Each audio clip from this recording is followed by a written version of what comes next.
రోజుకు ఒక కోడిగుడ్డు తింటే 6 నెలల్లో మన శరీరంలో ఏం జరుగుతుందో చెప్తాను. ఒక నెల తర్వాత చూసుకుంటే ఇమ్యూనిటీ బాగా పెరుగుతుంది. రోగనిరోధక శక్తి మెరుగవుతుంది.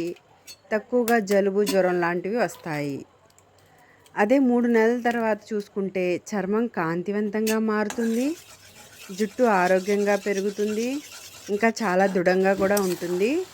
శరీరంలో మలబద్ధకం లాంటి సమస్యలుంటే బాగా తగ్గుతాయి. అదే 6 నెలల తర్వాత అబ్జర్వ్ చేస్తే మజిల్స్ అనేవి బాగా బలంగా మారతాయి. మెదడు పనితీరు కూడా బాగా డెవలప్ అవుతుంది. కంటి చూపు కొంతవరకు మెరుగవుతుంది. శరీరంలో మంచి కొవ్వు లెవెల్స్ బ్యాలెన్స్ అవుతాయి. ఇంకా ప్రోటీన్ తక్కువగా ఉన్న వాళ్ళకి ఇది చాలా బిగ్ బెనిఫిట్గా చెప్పుకోవచ్చు. సో రోజుకు ఒక కోడిగుడ్డు తింటే చాలా ఉపయోగాలు ఉన్నాయి. మరిన్ని హెల్తీ రెసిపీస్ కోసం ప్లీజ్ సబ్స్క్రైబ్ మై ఛానల్.